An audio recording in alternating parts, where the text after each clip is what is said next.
Hrepenenje po obnovitvi Jeruzalemskega templja je še posebej v ortodoksnih skupnostih eden bistvenih elementov judaizma. Prvi tempelj naj bi v 10. stoletju pred našim štetjem dal postaviti kralj Salomon, zaradi česar je znan tudi kot Salomonov tempelj. Tempelj je bil srednje svetišče, v katero so Judje od blizu in daleč prinašali darove za izvedbo žrtvenih obredov. Prvi tempelj so leta 587 oziroma 586 pred našim štetjem porušili Babilonci. Na njegovem mestu pa je bil 70 let pozneje zgrajen drugi tempelj.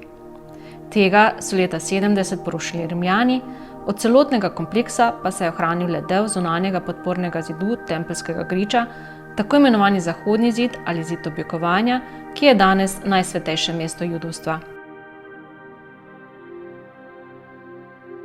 V nasprotju s templjem so Judje sinagoge uporabljali izključno za opravljanje molitev in branje Tore, kasneje pa tudi za urejanje skupnostnih zadev.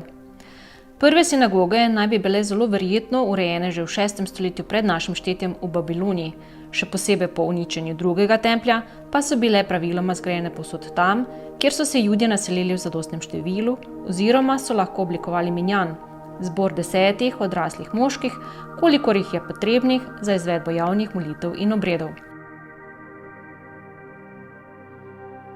Beseda sinagoga je grškega izvora in pomeni zbirališče, shajališče.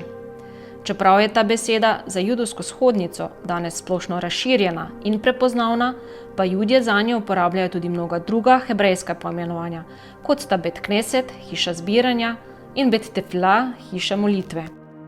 Ker so sinagoge tudi prostori učenja, se zanje pogosto uporablja izraz Bet Midraš ali hiša učenja.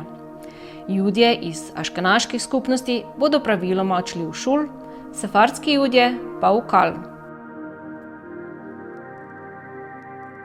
V primerjavi s krščanskimi cerkvami in islamskimi mošejami, ki so kot sakralni prostori zgrajeni v skladu z verskimi pravili ene ali druge vere, judovske sinagoge praviloma ne sledijo neki predpisani ali strogo določeni arhitekturni obliki, pač pa so izraz spoja judovske tradicije in kulturnih vplivov okolja, v katerem Judje živijo. Ne glede na razlike, ki so se oblikovale tako v liturgiji in običajih, kot tudi v arhitekturi sinagog različnih judovskih skupnosti, pa prostore sinagog oblikuje nekaj značilnih elementov in kosov opreme. Obrednemu prostoru sinagoge dajeta glavni poudarek Aron HaKodeš in bima. Aron HaKodeš oziroma Hekal ali sveta skrinja je posebna omara, v kateri se hrani Tora, najpomembnejši predmet v vsej sinagogi. Omara je praviloma dodatno zastrta s posebno zaveso ali parohetom, ki je narejen iz razkošne tkanine in pogosto bogato okrašen z vzorcem, izvezenim z zlatimi ali srebrnimi nitkami. Ob Aron HaKodešu visi ner tamid ali večna luč, ki jo opominja na tempeljsko menoro, poseben sedmeroramni svečnik, ki naj bi nekoč krasil tempelj in katerega plamen naj ne bi nikoli ugasnil, s tem pa obenem simbolizira vsenazorčnost Boga, njegovega duha in zapovedi. Čeprav ner tamid izpolnjuje vlogo tempeljske menore, so številne sinagoge opremljene tudi z eno ali več menorami. Prostor za Aron HaKodešem je glede na preostali prostor sinagoge nekoliko privzdignjen. Podobno privzdignjeno, a ne više od njega, pa je postavljena tudi bima. Bima, almenor ali teva je posebno ograjen prostor z bralnim pultom, pri katerem se prebira Tora. Če je Aron HaKodeš v sinagogah zahodnega sveta skoraj brez izjeme postavljen ob vzhodno stene sinagoge, zaradi česar so verniki pri obredih in molitvah simbolično obrnjeni proti Jeruzalemu kot svetemu mestu, je bima lahko postavljena bodisi neposredno pred Aron HaKodeš, bodisi v osrednje sinagoge ali ob nasprotno, torej zahodno steno obrednega prostora. V sinagogah verniki sedijo na sediščih, najpogosteje urejenih v obliki klopi. Tradicija je, da imajo še posebej pomembnejši člani skupnosti zagotovljen stalni sedež.